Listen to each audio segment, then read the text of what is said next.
Olá, meu nome é Ana Cláudia e esse é o blog Viajando com Papel e Tinta. E no vídeo de hoje estaremos conversando sobre a quinta semana do projeto de leitura em conjunto de Os Miseráveis.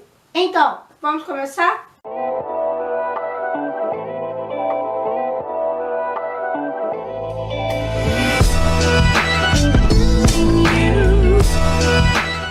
Então, nessa semana a gente deu início à leitura da terceira parte desse livro, denominada Marius. E nessa parte da narrativa, o autor vai dar um enfoque maior na questão dos garotos de rua de Paris. O que estamos dizendo não diminui em nada o aperto no coração que nos toma cada vez que encontramos uma dessas crianças, em torno das quais nos parece ver flutuarem os laços da família destruída. Na civilização atual, tão incompleta ainda, não são coisas muito anormais essas fraturas familiares, esvaziando-se na sombra, não sabendo mais ao certo o que será dos seus filhos, e deixando cair suas entranhas pelas vias públicas. Vem daí destinos obscuros. Isso difere um pouquinho do que a gente leu lá na terceira semana, quando nós fomos apresentados a Cosette e como Thénardier maltratavam ela.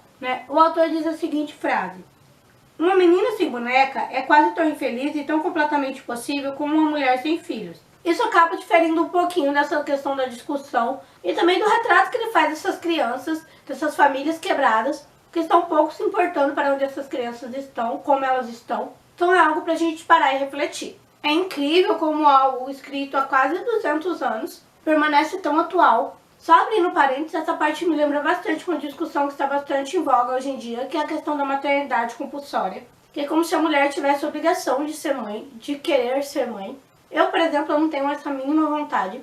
Eu me lembro de ter formulado, de pensado, de cogitado essa ideia de não ser mãe já aos 9 anos de idade. Uma coisa que eu escutei bastante desde então é que, isso vai passar, essa vontade vai vir. E hoje eu tenho 30 anos e esse desejo está mais premente, está mais latente de não ser mãe. Esse sentimento só se confirmou, só se concretizou. Algumas pessoas não entendem, falam que é egoísmo, mas eu estou muito feliz, satisfeita com essa decisão que eu tomei. Porque eu tenho comigo que o egoísmo maior seria eu gerar uma criança simplesmente para agradar a outra pessoa e não fornecer tudo que essa criança necessita para o seu pleno desenvolvimento. E a gente sabe que isso acontece muitas vezes, inclusive relatado aqui na obra, como é o caso do Gavroche. Ele é filho do casal Jondrette e ele prefere viver na rua do que com os pais e as irmãs, pois as irmãs recebem carinho, recebem atenção, e ele é simplesmente desprezado, vive nessa situação de desamparo, sem receber nenhum carinho dos pais.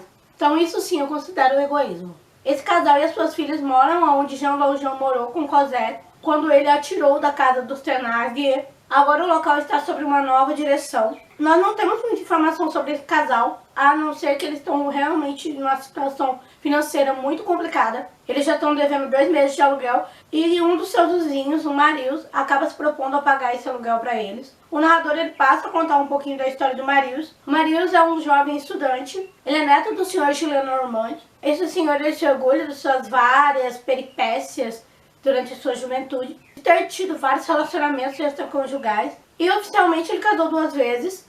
Com a primeira esposa ele teve uma filha e ela mora atualmente com o pai cuidando dele. E com a segunda esposa ele teve uma filha e essa filha acabou se casando com um oficial do exército de Napoleão. Ninguém mais, ninguém menos do que o Barão de Pontmercy, que foi salvo pelo Thénardier na Batalha de Waterloo. Como o senhor Gillenormand é um ferrenho defensor do rei, ele acaba cortando relação com a filha e com o genro, mas a filha acaba vindo a falecer e deixando uma criança, que é o Marius. E como depois da queda de Napoleão, o barão se encontra numa situação bastante complicada, financeiramente falando, o senhor Gillenormand acaba pressionando ele, ameaçando deserdar o menino, caso ele não entregue a criança para ser cuidado por ele. E o barão, pensando no melhor para o seu filho, acaba entregando a criança para ser criada pelo avô. A criança acaba crescendo, sendo influenciada pelas visões políticas do avô e acreditando que o pai não ama ela e que por isso o abandonou. E quando o marido já está na casa dos seus 18 anos, ele recebe uma carta do pai pedindo para vê-lo, pois ele está muito doente e ele quer se despedir do filho.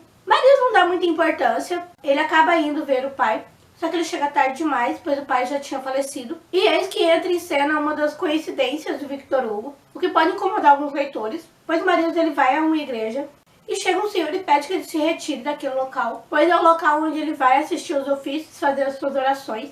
Marius não entende muito bem o porquê, mas acaba cedendo o local. E depois das orações, o Senhor vai explicar para ele o porquê ele sempre ora naquele local. É aí que, sem querer, ele apresenta ao Marius a verdadeira história do pai dele, que o pai dele, pensando no melhor financeiramente para o filho, acaba cedendo a criação dele para o avô, e o avô impedia dele ver o filho, e o Marius descobre que, na verdade, o pai dele não abandonou ele, simplesmente entregou ele para ser criado pelo avô, porque ele estava financeiramente numa situação bastante precária. Evitando assim privar o filho de uma boa educação, essa situação acaba gerando um rompimento entre o Marius e o avô. O Marius sai de casa e é nesse momento que nós somos apresentados a um grupo de jovens chamados os Amigos do ABC, grupo ao qual o Marius é introduzido por um colega de classe. O autor ele vai desenvolver a personalidade e a convicção política de cada um desses integrantes desse grupo e como foi a relação do Marius com eles. E o autor também narra todas as dificuldades financeiras que o Marius passou devido ao rompimento que teve com o avô, todas as vezes devolvendo o dinheiro que a tia tentava dar para ele e como ele foi conseguindo seu sustento diariamente. E também o esfriamento do relacionamento entre ele e esse grupo de amigos. O Marius ele tinha o hábito também de dar os seus passeios pelos parques, já que era algo público, e era um dos poucos prazeres que ele tinha. E nesses passeios ele acaba encontrando um senhor com uma moça, que ele supõe ser filha desse senhor, e ele acaba se apaixonando por essa jovem. O autor não deixa claro de quem se trata, mas o leitor ele percebe que é Jean Valjean e Cosette. Cosette agora contou com 15 anos e é uma moça bastante bonita. E o Marius, apaixonado por Cosette, acaba cometendo algumas indiscrições, e o Valjean percebe essa aproximação desse jovem e acaba se mudando com Cosette do local onde eles moravam. E a gente não tem mais notícia deles. Nós encerramos a leitura dessa semana no 4º capítulo do livro 7. E nos 4 capítulos desse livro, o autor vai nos apresentar uma gangue bastante perigosa, que embora não tenha nenhuma conexão com as outras histórias que estão sendo contadas, nós conhecemos um personagem que se daria muito bem nesse grupo, que é o Thénardier, que até o momento, depois que a gente tem a notícia da sua falência, não temos mais nenhum vislumbre dele. Numa primeira leitura parece que essas histórias não estão conectadas, por exemplo, a história do Gavroche e do Jondrette, a história dessa quadrilha, os amigos do ABC. Então parece que essas histórias estão meio desconectadas. E mais pra frente a gente vai conseguir perceber todas as conexões que o autor vai fazendo entre essas histórias. E a teia de tramas que ele teceu.